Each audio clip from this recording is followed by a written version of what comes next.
Good evening, my dear YouTubers, my well-wishers, and my students. I am saying sorry to you all. Due to ill health, I could not attend the class yesterday. Please excuse me for the inconvenience caused to you. So now, I am continuing the class which was uh, stopped day before yesterday. So, now ఇప్పుడు మనం ఏం చేసాము, మనకి classification of accounts last క్లాస్లో మనం చదువుకున్నాం. Classification of accounts, why the classification was made అనే దానికి మనకు అర్థం ఏంటంటే, every businessman is in need of two important reports. One is to know his financial status at a given time. What is my condition? What are the amounts due to the others as on today? And what are the amounts to be received from others as on today? That is nothing but the balance sheet. The balance sheet means simply saying, a layman definition, I can say all the end balances as on today regarding the liabilities of the organization and assets of the organization. That is nothing but balance sheet. మనం balance sheet అని చదువుకుంటున్నాం. ప్రతిదానికి అర్థవంతంగా చదివినప్పుడు మాత్రమే మనం ముందుకెళ్ళగలుగుతాం. ఇవాళ week అవడానికి గల కారణం ఏంటంటే, మనం ఏదో ఎగ్జామినేషన్ కోసమే చదువుకున్నాం కాబట్టి, ఎగ్జామినేషన్ అయిపోయింది కాబట్టి దాని అవసరం లేకుండా పోయింది ఇప్పుడు. కానీ ఇది మన జీవితంలో మనం ముందుకు సాగడానికి, ఇప్పుడు మనం ఇంటర్మీడియట్ నుంచి డిగ్రీ నుంచి పీజీ ఎలా వెళ్తామో, జీవితంలో అడుగుకి నడుచుకుంటూ పోయి, సాఫ్ట్గా నడుచుకుంటూ పోయి, మనం ఏదైతే గోల్ ఫిక్స్ చేసుకున్నామో, ఏదైతే జీవిత ఆశయం అనుకుంటున్నామో, దాన్ని రీచ్ కావడానికి ఇప్పుడు నేర్చుకోవాల్సిన అవసరం ఉంది. కాబట్టి మీకు ఈ బేసిక్ అకౌంటెన్సీ ఎంత హెల్ప్ చేస్తుందంటే, ఈ బేసిక్ అకౌంటెన్సీ కేవలం బేసిక్ అకౌంటెన్సీ నాలెడ్జ్ తోటి మీరు ఒక గొప్ప అకౌంటెంట్ అయిపోగలుగుతారు. ఎందుకంటే దాని మీనింగ్ ఉంది. మీనింగ్ఫుల్గా మీరు ప్రాక్టికల్స్ కనుక స్టడీ చేయగలిగితే ఈజీగా everything can be answered very easily by you are. ఎందుకంటే without consulting the side seat or without consulting even the co students. ఇది ఈ సత్యాన్ని గ్రహించకపోవటం వల్ల మనం అడుగడుగునా ఇబ్బంది పడుతున్నామని మాత్రం నేను ఖచ్చితంగా చెప్పగలుగుతాను. సో ఇప్పుడు మనకేంటి, to get the reports that is balance sheet and income statement, the accounts are classified అని చెప్పాను. ఏంటి మాస్టారు అంటే, రిపోర్ట్స్ కోసము క్లాసిఫికేషన్ చేసాం, చాలా బాగుంది. కానీ క్లాసిఫికేషన్ చేయటం వల్ల మనకి రిపోర్ట్స్ జనరేట్ అవుతాయంటే ఎంత మాత్రం కావు. ఎందుకు కావంటే, మీకు దీనికి ఒక పద్ధతి ఉంది. ఎందుకంటే ఒక రూల్ని అనుసరించి మీకు day to day happenings, finance related happenings, that is ట్రాన్సాక్షన్స్ని ఎలా నడుచుకుంటూ వచ్చినాయో, ఎలా స్థానాన్ని మన ఆర్గనైజేషన్లో సంపాదించుకున్నదో, ఆ నడకని మనం ఒక రికార్డు రూపంలో రాసుకోవాలి. Just it is nothing but a డైరీలో ఏం చేస్తాం, మనం ఇవాళ చేసిన కార్యక్రమాలు రాసుకుంటాం. అఫ్కోర్స్ ఫైనాన్షియల్ రిలేటెడ్ ట్రాన్సాక్షన్స్తో పాటు ఇతర కార్యక్రమాలను, ఆయన కలిసాము, ఆయన ఈ మాట అన్నాడు, రేపు పొద్దున్న కలవమన్నాడు, ఇవన్నీ కూడా రాస్తాము. కానీ ఇవాళ ఫైనాన్స్ రిలేటెడ్ ఎంట్రీస్ మాత్రమే మనం ఈ రికార్డ్ చేస్తాం. అంటే బిజినెస్ రిలేటెడ్ ఎంట్రీస్ మాత్రమే దీంట్లో రికార్డ్ చేస్తే ఏమవుతుందంటే, ఏది ఎప్పుడు ఎందుకు జరిగింది, ఆ జరగడం వల్ల మనకి ఏ ఫలితం వచ్చింది. ఇప్పుడు కూడా చూడండి, మీరు జీవితాశయం ఒకటే పెట్టుకోవాలి, ఫలానా విషయం ఇవాళ బేసిక్ అకౌంటెన్సీ నేర్చుకోండి అంటున్నాను, మీరు బాగుపడతారు అంటున్నాను. ఇవాళ బేసిక్ అకౌంటెన్సీ నేర్చుకోవాల్సిన అవసరం ఏంటంటే, ఫస్ట్ క్వశ్చన్ వేసుకోవాలి. ఒకవేళ అవసరం ఏంటో మీరు దాన్ని తెలుసుకున్న తర్వాత, ఈ బేసిక్ అకౌంటెన్సీ నేర్చుకోవడం వల్ల what advantage I'm going to get అని కనుకంటే, ఈ రెండే క్వశ్చన్ల జీవితంలో ఒకటి గుర్తుపెట్టుకోండి. నేను అక్కడికి వెళ్ళాలి, అమీర్పేట వెళ్ళాలి, ఎందుకు వెళ్ళాలి అమీర్పేట అని పూర్తిగా క్వశ్చన్ వేసుకుని, మీకు ఆ క్వశ్చన్కి ఆన్సర్ రాకపోతే ఎవరైతే అమీర్పేట వెళ్ళి రమ్మన్నారో వాళ్ళని అడిగి తెలుసుకోండి. అమీర్పేట పలానా చోటకి వెళ్ళమన్నారు, ఎందుకు వెళ్ళమన్నారు అనండి. సో అమీర్పేట వెళ్తాం. అమీర్పేట వెళ్ళి రావడం వల్ల ఈ కాస్త టైంలో నేను నా టైంని అమీర్పేట వెళ్ళి రావడానికి ఉపయోగించాను. దానివల్ల నేనేం ఫలితాన్ని పొందగలిగానని మళ్ళీ క్వశ్చన్ వేసుకుంటే ఆ ఫలితం మీ కళ్ళ ముందు కనిపిస్తుంది. ఇదే జీవిత సత్యం. జీవితంలో మీరు నేర్చుకోవాల్సిందంటే ఇంకేం లేదు. What for I have to do this, what advantage I'm going to get by doing this అనే క్వశ్చన్, రెండు క్వశ్చన్లే మీకు జీవితంలో పనికొస్తాయి. ఇట్లనే మీరు ఇదే క్వశ్చన్ వేసుకున్నట్టయితే మీరు క్లాసిఫికేషన్ చేసినంత మాత్రాన మీకు మనకు రిపోర్ట్ జనరేట్ అవుతాయంటే ఎంత మాత్రం కావు. కాబట్టి ఏంటంటే ఏమి జరిగిందో అనేది మనం రికార్డు క్రానలాజికల్ ఆర్డర్లో ఒక క్రమ పద్ధతిలో ఒక సిస్టమేటిక్ వేలో రాసుకోగలిగినట్టయితే దాని తర్వాత మీకు రిపోర్ట్స్ ఎలా జనరేట్ అవుతాయి అనేది స్టెప్ బై స్టెప్ మీకు విశదీకరిస్తాను. ఈ వీడియోలోనే మీకు స్టెప్ బై స్టెప్ నేను చెప్తాను నరా. అందుకని ఏంటంటే దీంట్లో ఒక గోల్డెన్ రూల్స్ని మీకు మనకి చెప్పారు. గోల్డెన్ రూల్స్లో ఏంటంటే మీకు ఒక ఇప్పుడు మనకి personal account, real account, nominal account, దాన్ని దీంట్లో డెబిట్ క్రెడిట్ అనే 2 పదాలను వాడాలి. మీరు 2 పదాలని మీరు రికార్డింగ్ని మీరు గమనించడం కోసం ఆ 2 పదాల ద్వారా మీరు ముందుకు నడవాల్సిన అవసరం ఉంటుంది. వాటిని అనుసరించే మీరు ఆ రూల్స్ని అనుసరించే మీరు ముందుకు వెళ్ళాల్సిన అవసరం ఉంటుంది. గోల్డెన్ రూల్స్ అనే పదానికి కూడా ఒక అర్థం చెప్తాను నేను. ఇవాళ గోల్డ్ చూడండి, ఇవాళ మీకు 1970లో 184 రూపాయలు 10 గ్రాములు బంగారం ఉండేదండి. ఆర్నమెంట్ బంగారం కాదు, 24 క్యారెట్ బంగారం 184 రూపాయలు ఉండేది. ఇవాళ అంటే 1970 అంటే అది ఒక 30, 20, 51 సంవత్సరం తర్వాత మీకు ఇవాళ 50,000 దాటిపోయింది. అంటే ఆ రోజు బంగారానికి అంతే 184 రూపాయలు ఉంది కదా అని కిలోలు కొనుక్కుని పెట్టుకున్న పరిస్థితి లేదు. ఎందుకంటే ఆ రోజు 184 రూపాయలు పెట్టి బంగారాన్ని కొనుక్కోవడానికి కూడా ఇబ్బంది పడ్డ పరిస్థితిలో ఉంది. పెళ్లికో పేరెంటాలకో ఏదో నెక్లెస్కో గాజులు చేయించుకోవడానికి ఆ బంగారం కొనడం కూడా గగనం అయిపోయేది వాళ్ళకి. అలా అని బాగా ఉన్నవాళ్ళు కూడా కిలోలు కొన్ని దాచిపెట్టుకోలేదు, వాళ్ళు కూడా పరిమితంగానే ఉండేది. కానీ ఆ రోజుకు బంగారం కొన్నవన్నీ విలువ ఈ రోజు కూడా రేటు పెరిగిన ఎన్నో రెట్లు అసలు మామూలుగా లెక్క వేయలేం మీరు. అన్ని రెట్లు పెరిగినా అదే అవన్నీ తగ్గలేదు. చూసారా? అదే బంగారం మోజు, అదే బంగారం ఒక ఇన్వెస్ట్మెంట్కి పనికొచ్చేది. ఎందుకంటే బంగారాన్ని మనం తినడానికి ఉపయోగించాం అన్నారా. బంగారం మనకి ఎన్నో రకాలుగా మనం పరువు మర్యాదలను కాపాడుతుంది. నెమ్మదిగా ఇన్వెస్ట్మెంట్ చేసుకుంటూ పోతా ఉంటే ఆడదానికి ఆభరణం ఎట్లా అవుతుందో మన జీవనానికి ఒక గొడుగులాగా పనికొస్తుంది. అవసరాలకి గోల్డ్ కూడా మనకు పనికొస్తుంది. ఆ రోజున గోల్డెన్ రూల్స్ ఆఫ్ అకౌంట్స్ అని ఆయన పెట్టాడు 1494లో. నిజంగా అది గోల్డే. ఆ రూల్స్ ఆ రోజున 1494లో తయారు చేసిన ఆ రూలు ఈ రోజు కూడా మనుగడలోనే ఉంది. దాంట్లో ఏ మార్పులు చేర్పులు మనం చేసుకోలేకపోయాము. దాని అర్థం ఏంటి? ఆ రోజు బంగారంతో గోల్డ్తో పోల్చారు కాబట్టి ఇది కూడా ఈ రోజు కూడా ఆ గోల్డ్ యొక్క విలువనే కంటిన్యూ చేసుకుంటూ పోతుంది.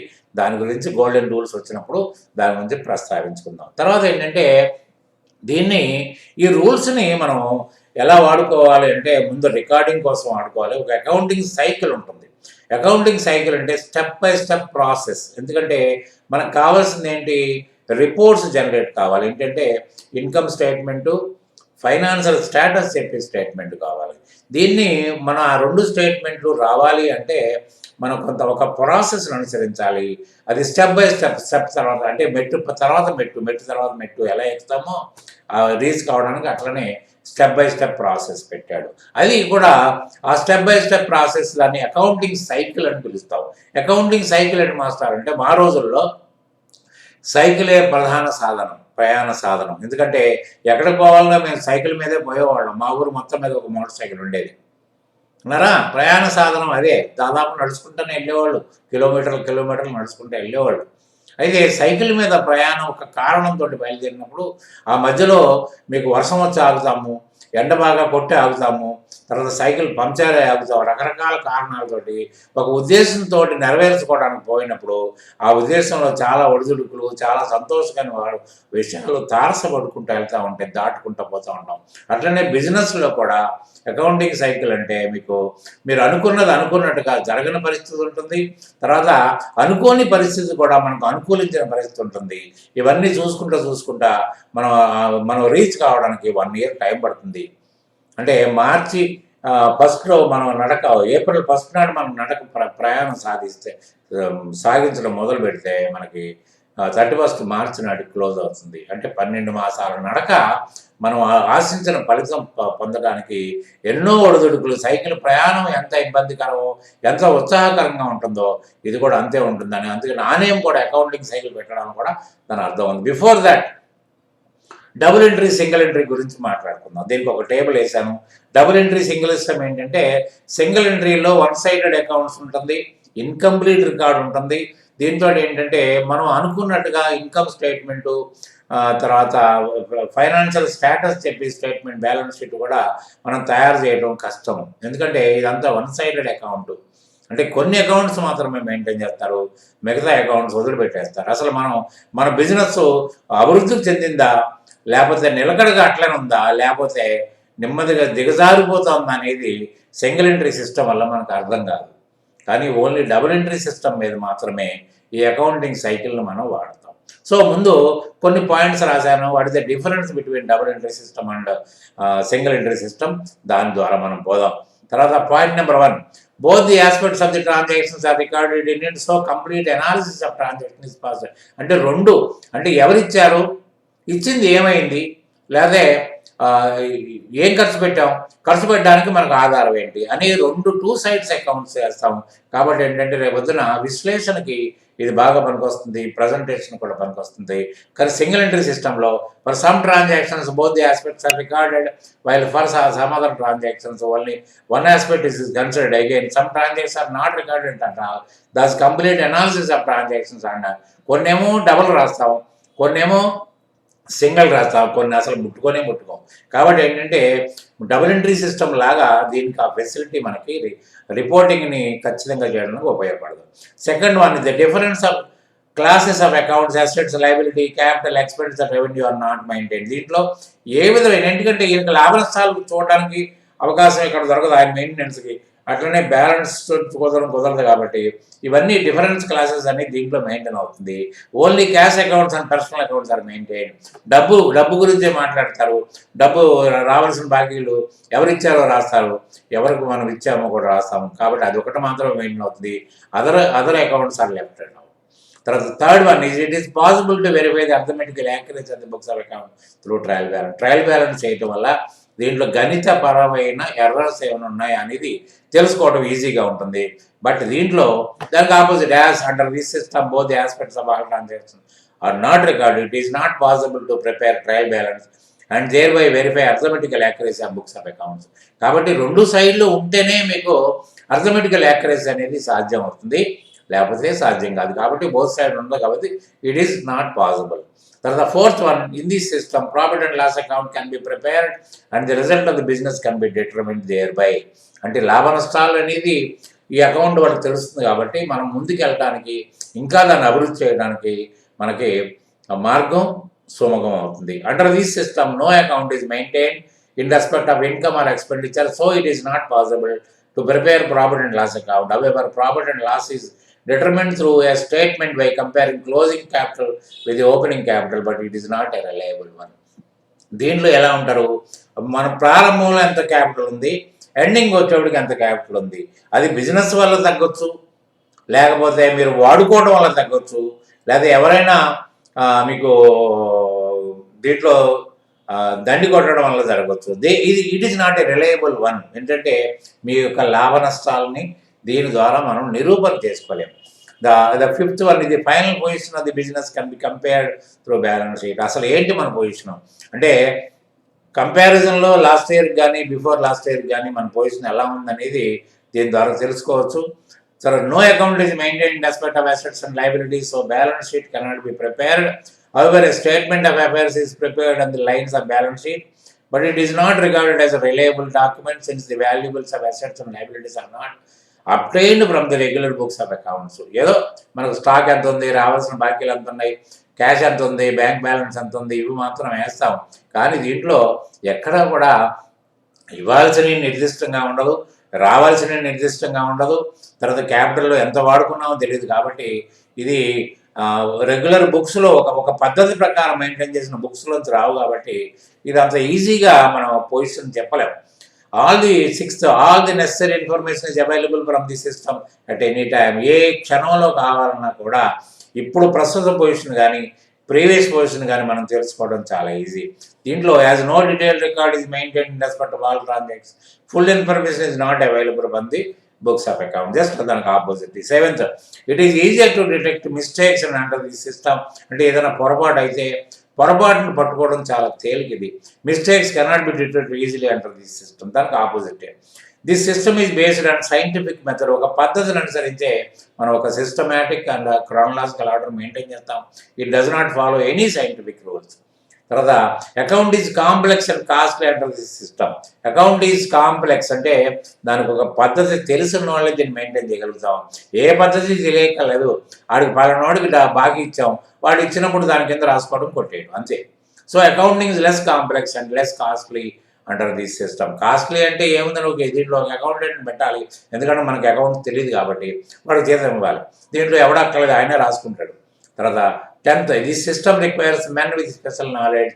Men with common knowledge will do in this case. అంటే అంటే ఒక మనిషికి అంటే అకౌంటింగ్ పద్ధతి తెలిసిన మనిషి ఇక్కడ ఈ సిస్టంలో అవసరం. ఇక్కడ ఏ మనిషితోటి మీకు సంబంధం లేదు. తర్వాత in the first stage each transaction is recorded in book named journal and it is posted in another book named ledger in the second stage.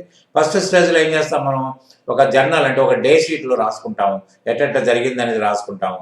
Second స్టేజ్లో ఒక లెడ్జర్ అంటే క్లాసిఫైడ్ బుక్, డివిజన్లో ఉన్న book, that is what is called ledger.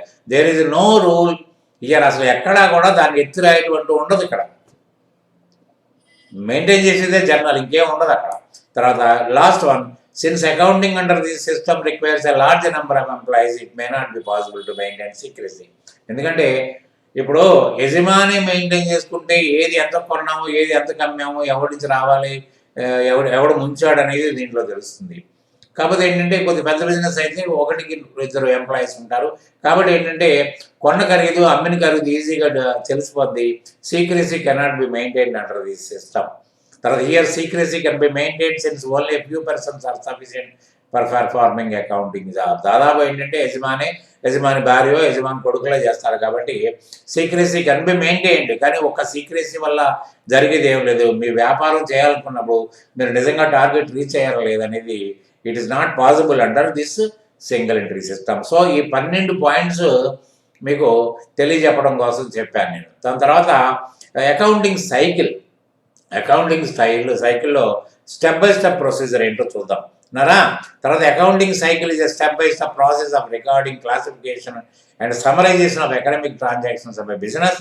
It generates useful financial information in the form of financial statements including income statement, balance sheet, cash flow statement and statement of changes in equity. దీంట్లో ఏంటంటే దీనివల్ల income statement, profit and loss account, అది మన balance sheet, తర్వాత వచ్చేసి cash flow statement, డబ్బులు ఎలా వచ్చినాయి, ఏ సందర్భంలో వచ్చినాయి, తర్వాత ఏంటంటే క్యాపిటల్ యొక్క పొజిషన్ ఎలా చేంజ్ అవుతుంది, ఈక్విటీ క్యాపిటల్ పొజిషన్ ఎలా చేంజ్ అవుతుంది అనేది దీంట్లో తెలియజేస్తుంది.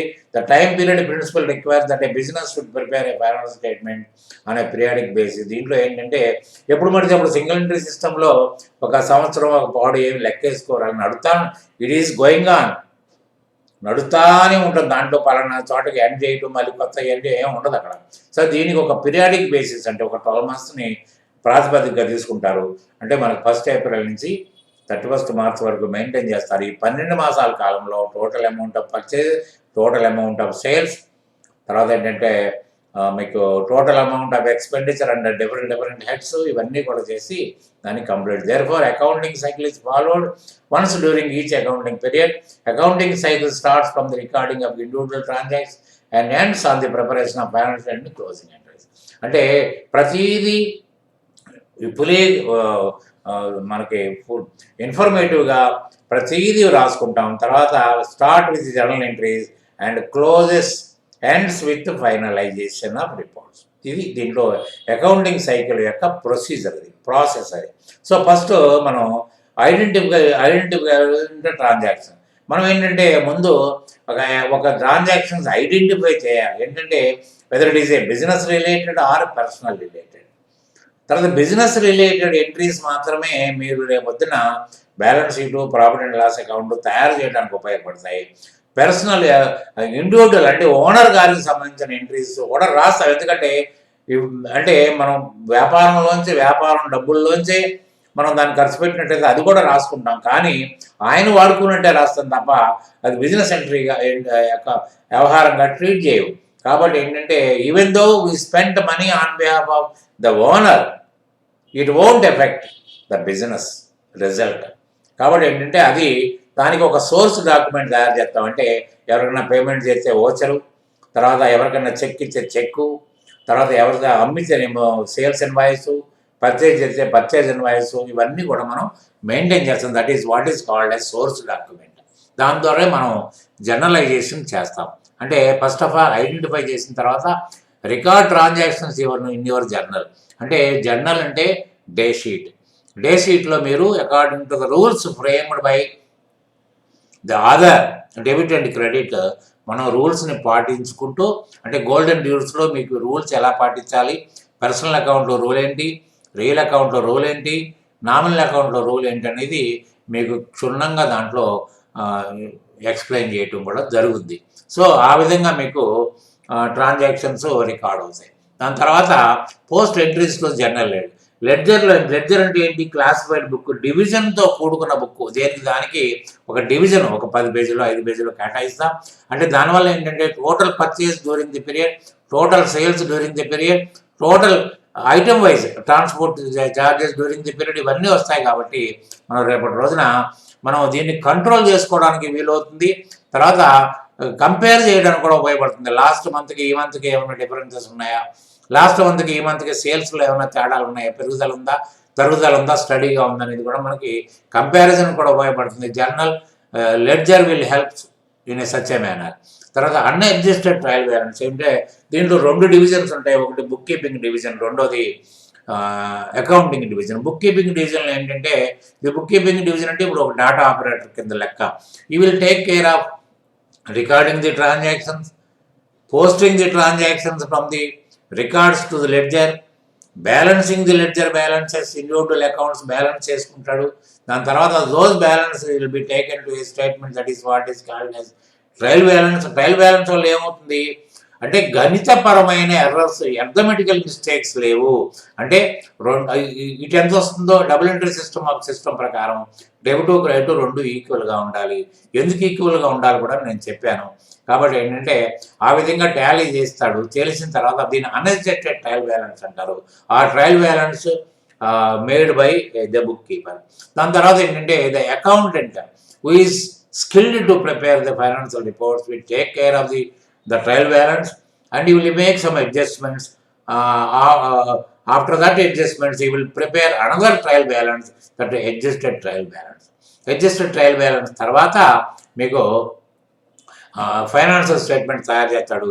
ఫైనాన్షియల్ స్టేట్మెంట్స్లో income statement that is containing trading account and profit and loss account. Trading account వల్ల ఏంటంటే మనం ఏదైతే బిజినెస్లో యాక్టివిటీ లాభం ఏంటి, యాక్టివిటీలో అంటే ఒక వస్తువుని తయారు చేసి అమ్మితే అంటే ఎంతకు తయారవుతుందని అనుకున్నాము, ఎంతకు అమ్మితే మనకు ఎంత లాభం వస్తుందో మనం నిర్దిష్టంగా మనం ఒక ప్లాన్ అనుకుంటాము, ఒక ఫిగర్ అనుకుంటాము. అంటే ఫిగర్ వచ్చిందా లేదా.